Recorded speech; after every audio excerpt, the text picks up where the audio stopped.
You guys see my screen okay? Hear me okay? So I Okay. use just one monitor. So if there is any chat going on, any questions, Steve, feel free to interrupt me and then ask questions. And even for the participants, let's do the same thing. If you have questions, just raise your hand. All informal. Yep. Don't be shy about that. Sounds good. Thanks. Okay, so a bit about myself. My name is Sandeep Pawar. I'm a principal PM in the Fabric CAT team. CAT is a customer advisory team. I always call it a customer advocacy team.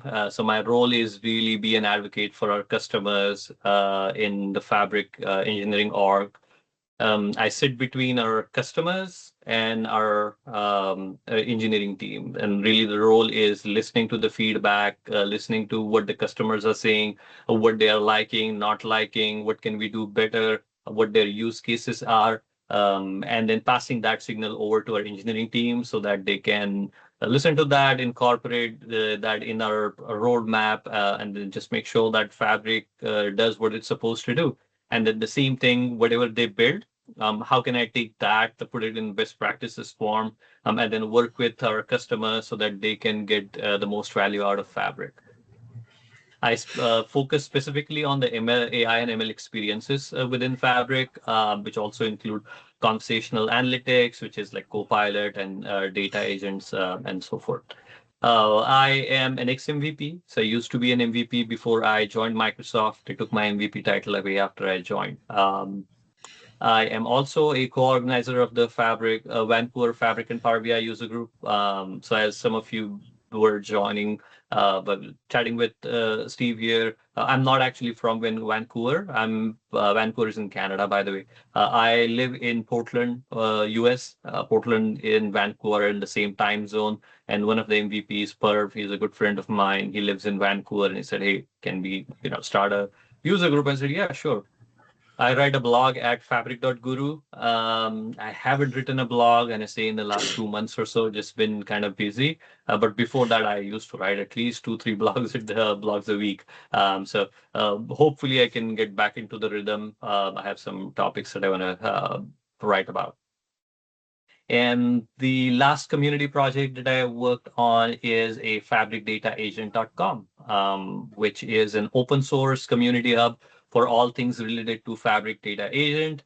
So definitely check out if you're interested in Data Agent, what it is about and what the community is saying, all the blogs, articles, resources, videos. It's a community hub. This is not Microsoft sponsored or anything. If you see a blog that you think is really cool, that the community will benefit from it, feel free to contribute to it. You just need a GitHub account. So go there.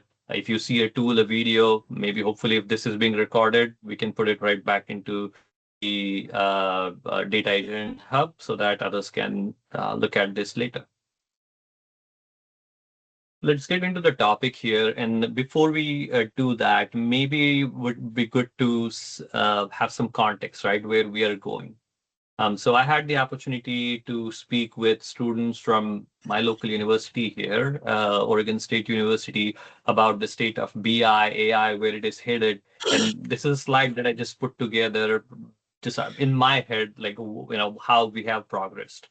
So I'm not a data guy by education. I started as a mechanical engineer, but I was a data scientist. So I kind of worked with data, but not like the BI sort of data. But I got into BI in 2014, right around the time when the BI and Power BI started really and picked up the steam. And before that, while I didn't work on the BI stuff, but some of the guys, like I know Damu is on the call here, he's been a veteran in the industry. Users used to wait for many, many weeks and days for reports like the SSRS reports or Crystal reports and lots of different things.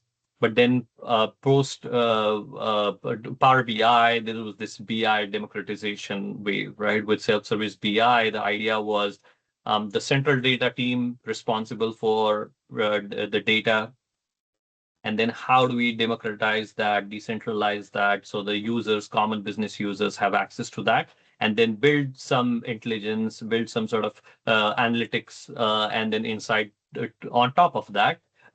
So the time to insight is shorter.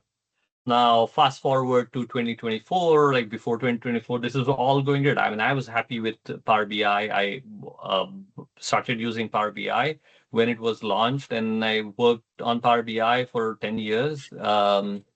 And now in 2024, just the topics we were discussing right before we started, right? With the whole AI, BI, agents, white coding, and really like with Power BI, you have to be I wouldn't necessarily say a master of DAX, but at least need to have some understanding of DAX. You need to have some understanding of, let's say, Python and then SQL. But now with Gen AI and LLMs, really natural language is the universal interface. You don't necessarily need to be an expert in it. Certainly, it helps to have understanding of it. And then plus on top of that, the other, I guess, big change is AI agents, right? Now, what we created, the data products that we created were were for humans, but now we have to create these data products where those will be consumed by humans as well as the agents. And then as with the the proliferation of AI systems within organizations, that number of agents who are the consumers of the data will likely increase. So we have to keep that in mind. And it solves a lot of the challenges that we've been facing with BI. But that's not just one problem with it, right? We still have a ton of data within our organizations that includes data from multiple systems and databases, APIs, then platforms. You have data in Databricks, Snowflake, Power BI, on-prem, Excel, Synapse, you name it. So how do we bring all that data together so that we can really benefit from all this AI stuff that we've been talking about? Or plus on top of that, not just the business data, but if you look at the data that is scattered, and I think that's probably one of the reasons why AI has caught on, is um, it has in a way democratized the technology that it could be used just like computer or internet or mobile phones. It could be used in multiple different places to solve some of the challenges that we face day to day. So we have data not just that lives in our databases, but data that also lives in your emails and Outlook and in Teams messages, which is where the work IQ can help. Fabric IQ is, as you know, Fabric, where the data that is the business data that lives in one lake. And then Foundry IQ is really that layer where you can, any data that you have, perhaps outside of Fabric, perhaps outside of the Microsoft ecosystem, or maybe unstructured data, or maybe policies and different things that doesn't fit into your work and Fabric IQ. And all combined together, that's the Microsoft IQ platform. So let's take a look at maybe, within that context, what is Fabric IQ? So Fabric IQ, there are three layers to that. At the bottom, you have the unified data, which is a structured, unstructured, real-time graph, all the data that is in one lake. Then you have the semantic layer, which is your semantic models. And then the operational intelligence comes from the ontologies. The ontologies piece is really the ontologies piece is more on the AI side of things, like semantic layer is more for your analytics. How do you ask questions based on the grounded measures that you've created? Ontologies goes beyond that, where you map all these different entities that reside in your overall one lake estate, and then create relationships among different data products. And then combining all those things together, we have a data agent. So data agent works with all of those different things. So it works with semantic layer, works with ontologies, and works with other data sources within Fabric, which we'll take a look at.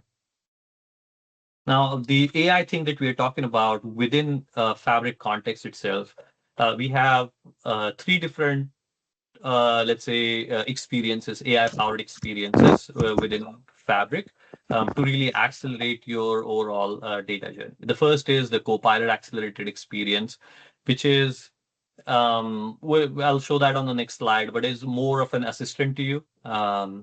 Then we have the operations agent that I talked about, which we won't be talking about today. It's more on you have the data, real-time data, and then you want an autonomous agent on top of that, and you want to take certain action. So it is an autonomous agent or that works on your behalf based on the context that you've defined. And so the piece that we were talking about today is the data agent, which is that conversational analytics, conversational AI, Q&A kind of a agent that works on top of your data.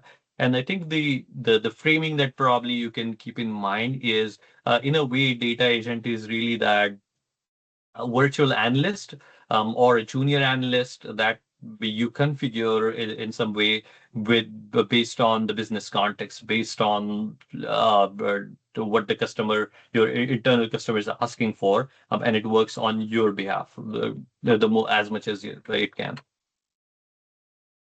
So if we look at like a high level at a data agent, as I mentioned, data agent can work with all the different data sources that we have in Fabric.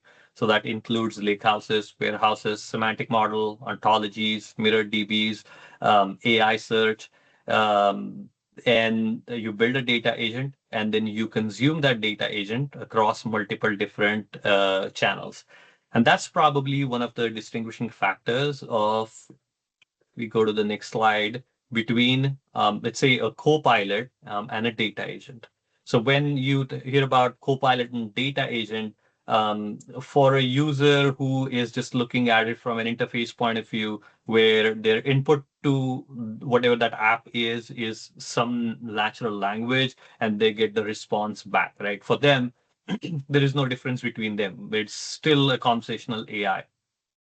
But you, as the developer, the distinguishing factors are one, curation, where the data agent, you are able to curate the data sources and curate that application where you put some context into it. You have the ability to configure it the way you want it to behave to a large extent. Whereas in Copilot is just out of the box experience. You have some ability to change it, but not a ton. Extensibility part of it, where Copilot, you use that in, let's say, a notebook, you use that in Power BI, Copilot, and you use it there. There are some MCP servers that are available, but beyond that, you can't really use it, let's say, in Foundry also. Whereas the data agent, you can consume that in within Fabric, outside of Fabric, in other applications, other platforms as well. It's completely extensible.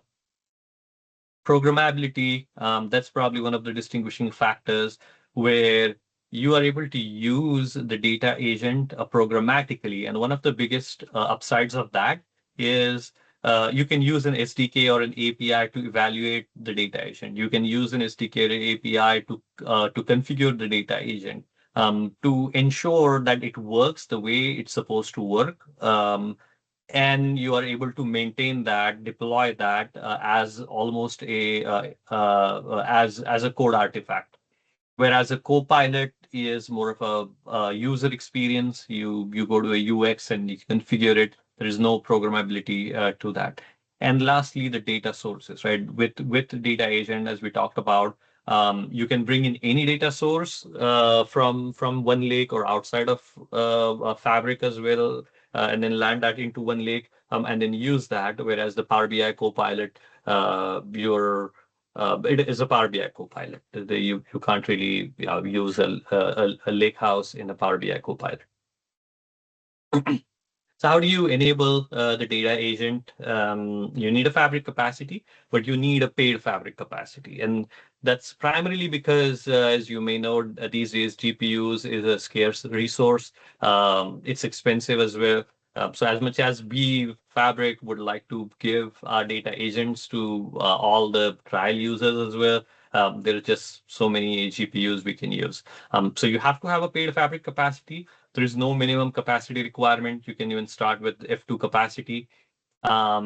There is no need to provision any models. So when you think about an agent, has to be an LLM, right? And then there has to be some sort of an inference engine with GPUs and all that. With data agents, you don't need any of that. That is because Fabric is a SaaS platform. You go, you create it. There are no other infrastructure that that you need to do. There are a couple of tenant settings that you have to enable. And then just like any other Fabric item, you have to be able to create a works. You need to have certain permissions and roles to be able to create an item and so forth. And then if you are working with a semantic model, you need a Power BI Pro license. So creating a data agent, right? So it is fairly easy. Honestly, there is not a whole lot to it. You you go to data, you go to your workspace. If you have access to that certain data, any of the data sources within one lake, you go add that data source. You configure the data agent with all the instructions, queries, which we'll talk about. You evaluate the data agent using the SDK, and once you're satisfied with it, you publish it and then consume it using all these different tools that I've mentioned on the right-hand side. At a high level, right? So at a high level, this is all good. So before we go into looking at an actual data agent, like how does it work? Like how, what is a good mental model to keep in mind? So let's start up at the top. This purple box here, where is a business domain and context, where you start with some business problem. Obviously, you have to have something, right? Your internal customers are asking for some well-defined scope of the data agent, whether it is related to one particular maybe domain, sales domain, or operations domain, or even within that, maybe a smaller domain or a smaller set of questions that you're trying to answer. But you have to first start with some sort of a domain or a really well-defined scope. You have to know what are the KPIs that your internal customers are asking for. What are the different metrics? What are the different questions that they are hoping to answer with this agent? And then you, as the author, then you go to Fabric and then you start with it. Now, this would be very similar to like you go there, you click on something, and then you start adding the context. And then within the context, there are multiple different ways to add that context. But the first thing you would do is add a data source. So let's suppose in this case, I add four different data sources: lakehouse, warehouse, semantic model, KQL database.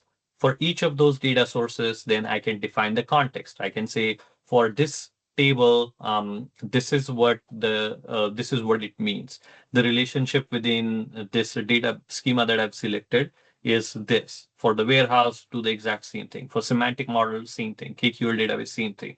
For each of the data sources, you as the data agent author, then it's your responsibility opportunity to define this context that only resides with you, and then you have to collaborate with the business users to extract that from that and then translate that into natural language. So you define all that. Then you come to the data agent, and within the data agent, you have an orchestrator, and we'll look at that as well, which is an LLM. And you tell the LLM how the data agent is supposed to answer all those questions. How is it supposed to interact with all these different data sources, interact with all these different context layers that you've curated and created, and then give you the responses back. And when a user goes there, so which is the left-hand side now, the end user, they ask a question. It goes to the orchestrator, which is this first square we have. The orchestrator reads the question. It reads the schema. It then sends that and identifies like what is the right data source that it has access to that can help it answer that question. It could be one data source or it could be multiple different data sources. So let's suppose in this case it is the lake house. So at runtime, it will select the lake house, it will read its schema, it will read its instructions, description, examples, and all that stuff. And then decide what is the best query that it can generate to answer that question. So you will take input the natural language based on the context that you have set up. It will generate the query that for that particular engine. It could be multiple different data sources as well. So it could be a lake house plus the semantic model too. And so it has to decide the order as well. Should it first go to the lake house or the semantic model or both at the same time? So it'll do that, get the data back, and then the data is then passed over to the orchestrator again, which reads the data, looks at the overall context, and the context in this case would be the instructions that you have set up, the chat history that you have built up over some period of time. So it will look at all of that, and then answer the question based on the instructions you provided, which goes to the end user. And this end user could be in Fabric, it could be outside of Fabric, but the overall process looks the same. So at a high level, that's what a data agent does under the hood. So let's go take a look at the first data agent. But before we do that, any questions on what we've discussed so far that I can answer? We've got a couple of If not, questions that have just yeah. come through on the chat. I'm just wondering, do you want to read them just directly rather than me Sure. translating? Yep. Yeah. Let me go there.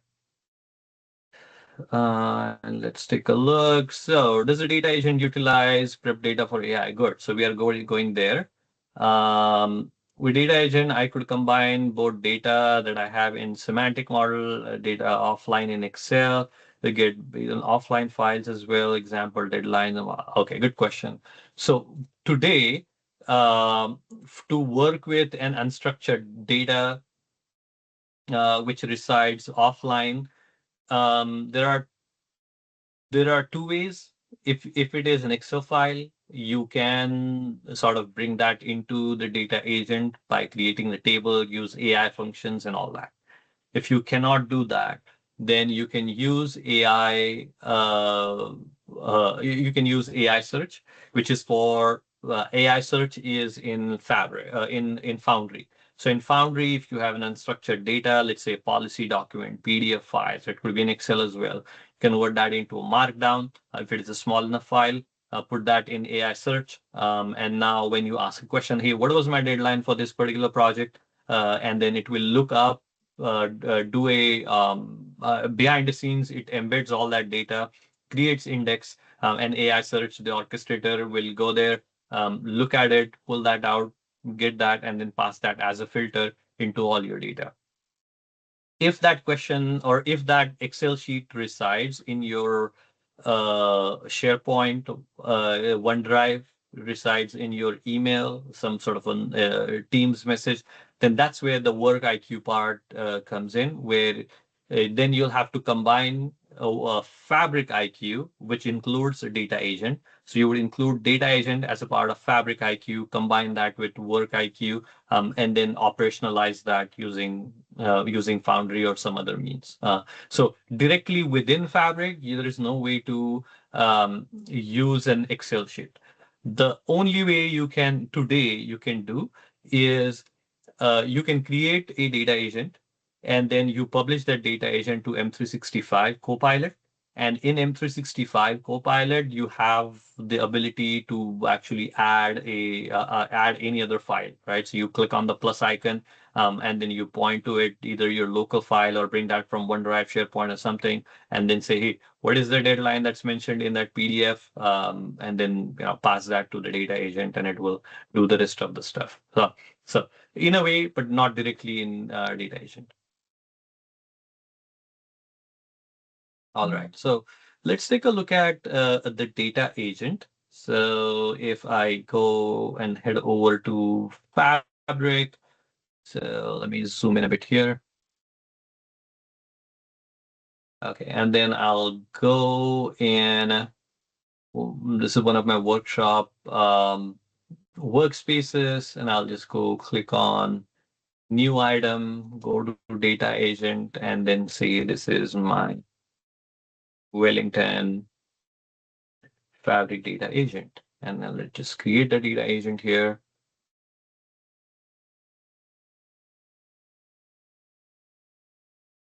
I go to add data sources, and this is the AI search part that I mentioned, and then click on data source.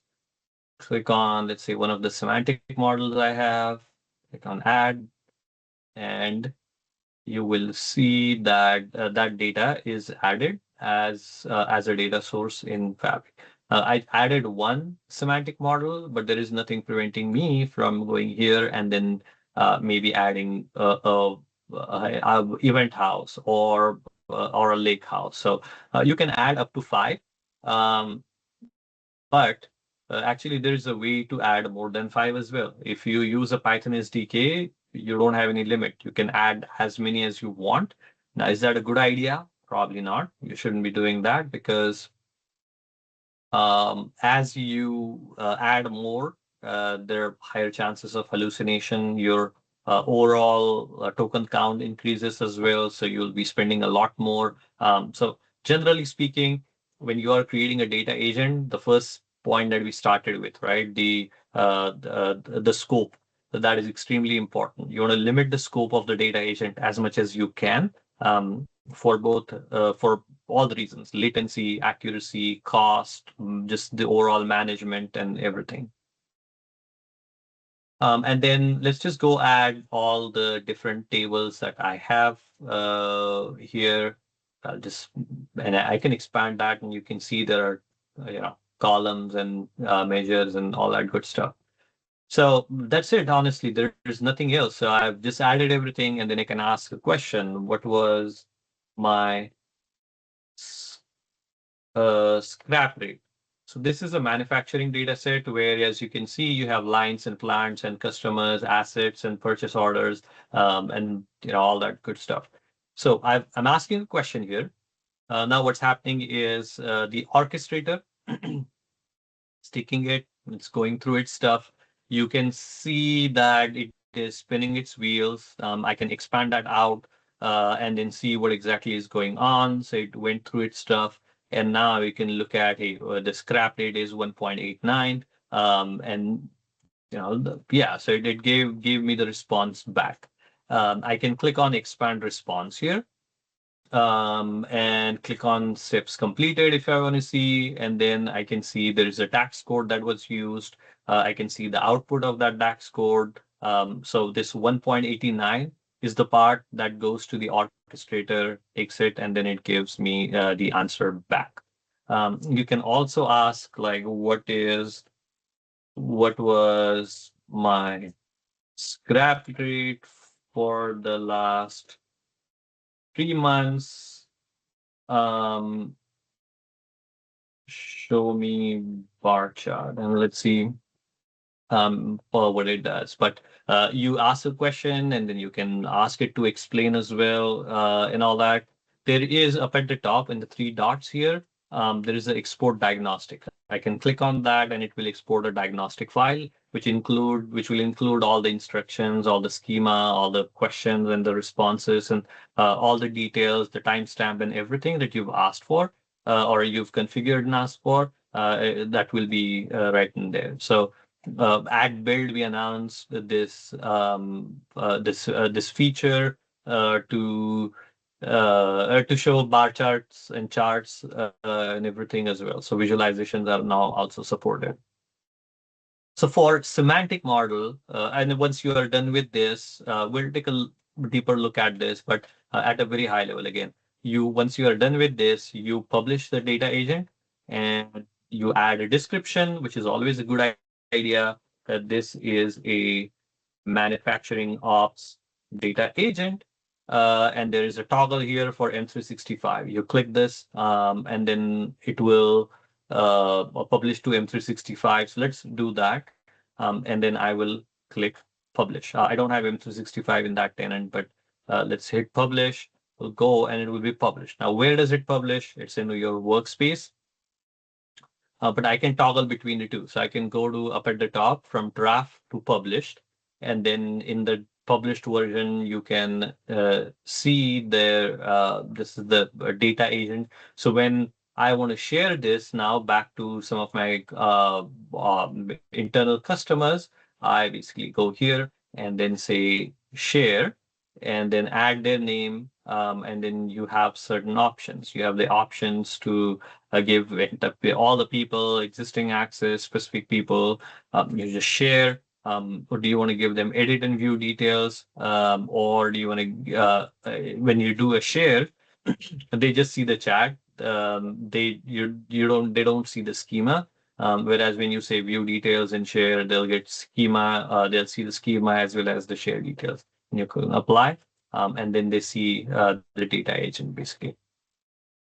So that's the overall workflow as to how the data agent works.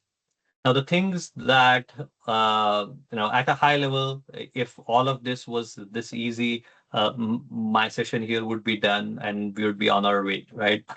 There is a lot more to it. So let's take a look at the context part that we talked about and some of the common pitfalls and things that often go wrong. And that's more of a learning curve for all of us, like what we were saying again before we began, that we come from the world of reporting where we've created our models and we have certain expectations how the model is supposed to work. But now we are at a point where it's not just for us and humans, it's for the agents and AI as well. And that's where some of the bit of a learning curve is. And to understand that, let's take a look at how the data agent actually works with semantic models. It's a lot simpler when you're using a lakehouse, KQL, or event house, warehouse.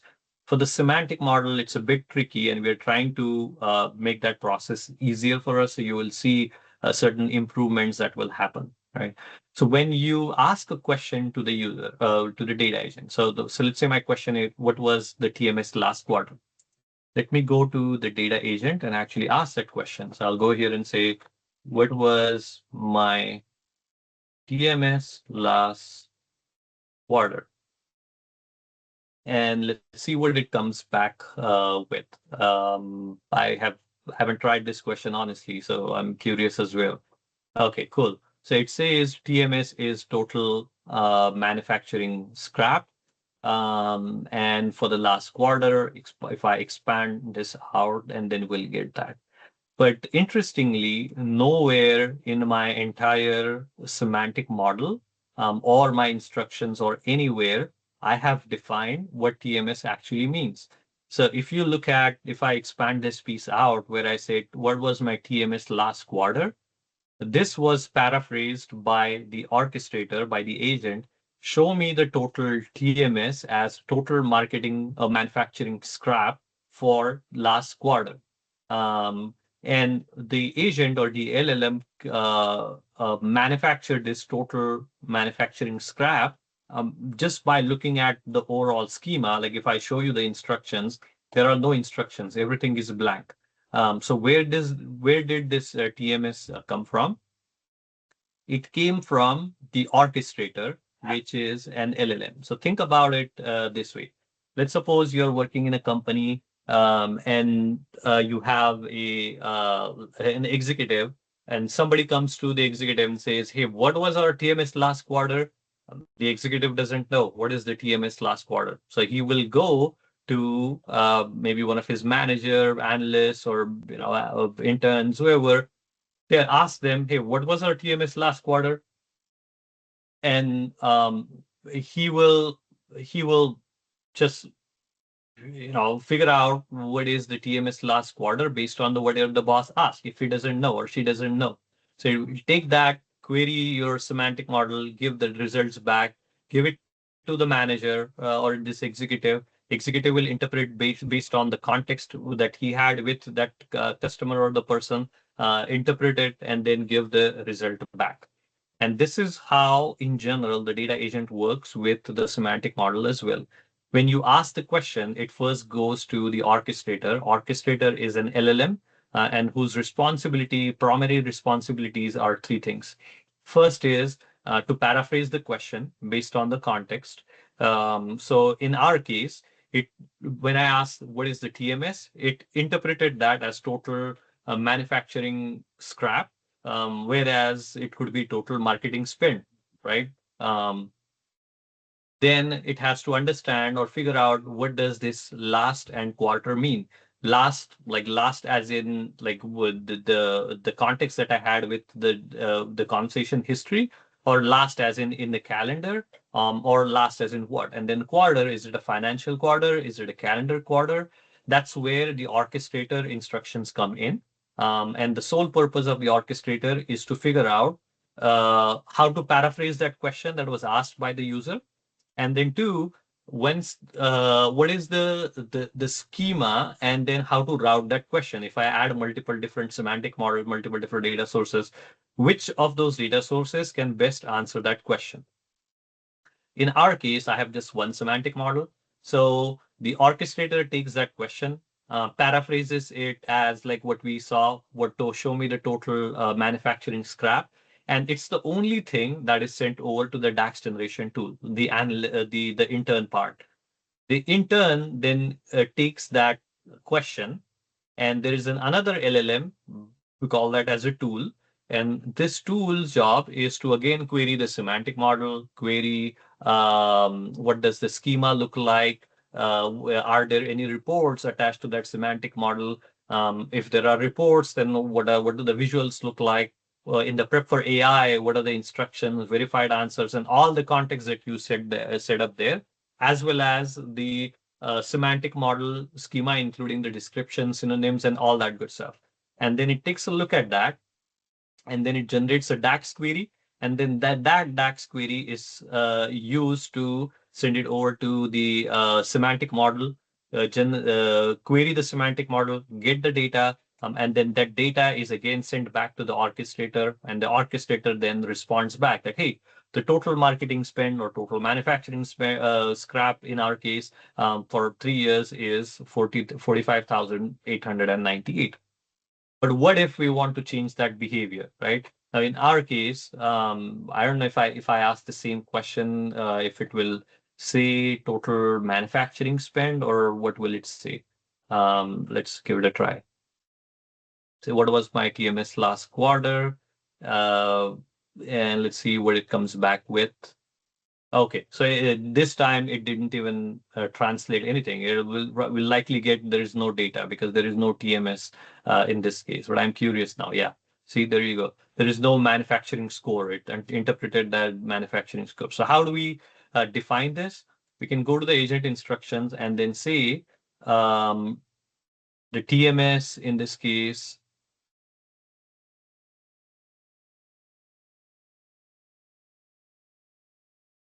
I don't know why, but oh, I'm in the published back. Yeah. Okay. So TMS is total manufacturing scrap. Okay. And then I'll close this. I will clear the chat because the responses are cached. And I'll go here and say, what was my TMS last quarter? And now let's see what it comes back, if it understands that. Hopefully it does. But now that's the context setting part of it, right? Now, when the orchestrator got the question, it looked at the agent instruction and it saw, oh, okay, TMS means total manufacturing scrap for the last quarter. And now it will go generate the query and then give you the result back. So that's how um, okay, so this is a good example, right? So maybe that is also another thing we should talk about. So what happens when you ask a question and then you get something like this, right? So the flow in this case, like we talked about two things here, right? For semantic models. First is the orchestrator, and then the second part is the prep for AI. So the way you would debug this thing is I ask the question, and then you look at what is how did the orchestrator translate that question or paraphrase that question. So again, total marketing scrap for the last quarter. So this part seems right. So which means if there is nothing that I need to touch in the agent instructions part, agent did its job. It is the job of the NL to DAX query, the prep for AI, where we need to fix it. So let's take a look at that. We scroll down and then we see this is the DAX part of it, where we go down and see what is happening here. Now, I'm not totally familiar with this semantic model, but that's the whole idea. You look at it and then see what's going on. Now, to influence this part here, what we could essentially do is go back to the semantic model. I'll open the semantic model and then go to prep data for AI, which has up at the top here, prep data for AI. So this is the DAX generation part where you can set up additional context. And then how do you set up additional context? So the first thing, like what we talked about, is the scope. And that is probably one of the biggest levers that you have in terms of defining the scope of the data agent. So the best practice is, let's say in this case, this data agent is always going to be used for manufacturing operations purposes, right? So which means I don't need to talk about vendors. I don't need to talk about sales summary. Don't need to talk about sales, purchase orders, don't need maybe customers, but we are just focusing on the assets, date, inventory, lines, plant, and plant related stuff. And even from the measures, maybe I don't need average selling price and all that stuff. And then click on apply. Then we move on to, I'll talk about the verified answer, but we go to the AI instructions part. And in this case, I can add something like for a question related to TMS. TMS is total manufacturing scrap use. I don't know the measure, but let's just say scrap measure. Scrap measure. And then anything else, like any DAX, any columns that you want to call out, any tables that you want to call out, any specific measures that you want to call out, all of that would go in your AI instructions. And this is probably one of the biggest confusing part about using the semantic model with the data agents. I would say maybe 90% of the times, whenever I work with customers and say the data agent is not working, so I ask them, give me the diagnostic file. I'll take a look, and invariably, when I take a look at it, often you will see that they add something like this in the agent instruction. And as we talked about the agent instructions, you'll see a small note here at the bottom that the agent instructions are not passed to DAX generation tool. The only thing that goes from the orchestrator to the DAX generation tool is that paraphrased thing. That's it. If you mention anything like use this column, this measure, and all of that, that's completely discarded. It doesn't go anywhere. The other thing that we can do to make our semantic model even better is to prepare it so that it can be consumed by AI. And what does that mean, right? So what that means is you always first start with the model foundation. So we talked about like star schema, you set up your CLS, RLS, naming standards, which is extremely important because when and the NL2 DAX tool or NL2 SQL or any tool that you use within data agent is always looks at the schema. So if you have a measure that's called TMS and TMS, and then you're asking about your total scrap, agent doesn't know how to correlate the two, right? Or if you have a column that is called CUST name, then probably the agent will guess that it means customer name, but you can't be sure. That's where that inconsistency in results comes in. So the one of the biggest things that you can do, the best thing you can do for your semantic model is to clean up all the names. That also means that what we were talking about earlier, that the way you create the semantic model for reporting purposes is different from how you create the semantic model for agent retrieval, for LLM retrieval. And an example of that is, let's talk about this TMS, right? In a reporting world, you wouldn't create two measures that are doing the exact same thing. You wouldn't create a total manufacturing scrap and then add another measure called TMS.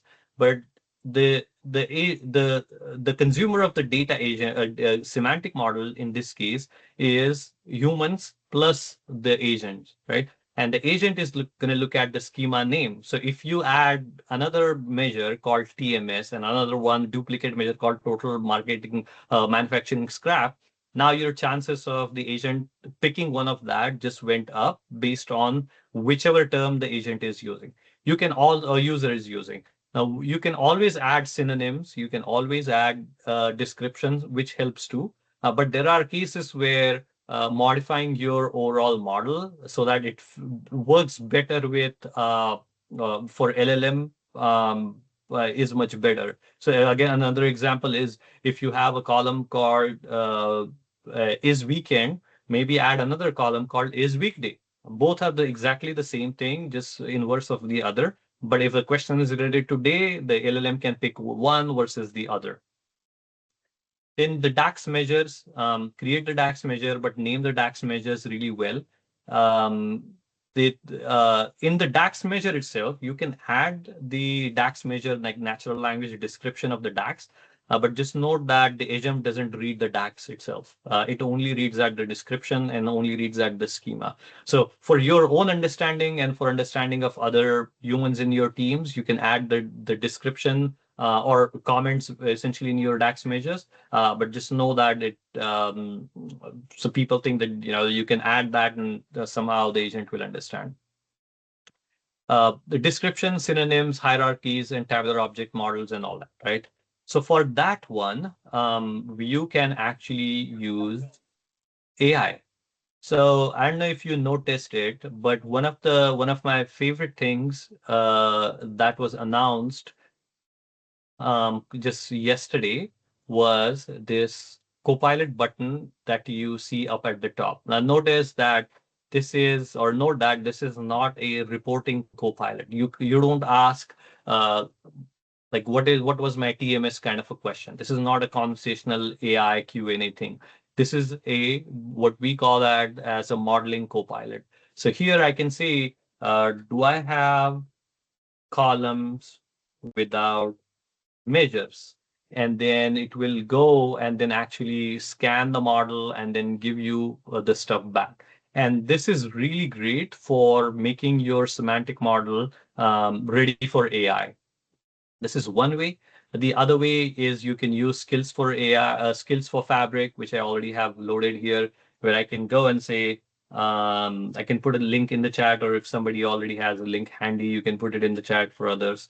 But I can say something like use skills for Fabric to connect to the open semantic model. And I have an open semantic model here, here the exact same semantic model. So it will connect to that. And the skills for Fabric already has an AI or prepare your semantic model for AI skill in it. And then you can ask it, hey, can you analyze my semantic model for AI? And it already has all the best practices that are encoded and everything. So it will go and then use that and give you a nice report which you can use.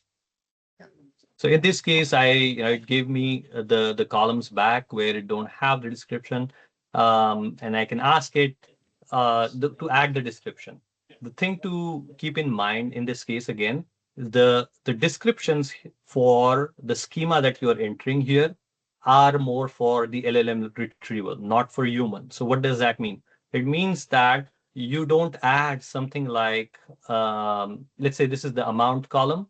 I just say amount, but it would be helpful for the AI to understand like when to use this. So I can add something like this is a purchase, this is the sales amount, should be used for any questions related to sales. The amount is the currency is in USD, and it is in the format dollar sign and then maybe one decimal point. And the purpose Hey, of that is, yeah. Sandeep, I'm just conscious you need to probably shoot in 5 minutes. Yeah, okay. If that's still the case. I'm just wondering, should we jump across to some questions? Yeah, go ahead. And so we've got a few questions in the chat, and I'm just wondering if you can see those, whether we just work up from the ones most recent ones, and then yeah, do agents so do the data agents within Fabric have MCP capabilities, or can you just consume from via MCP? Yeah, so data agents do have an MCP server that you can use. It is once you publish the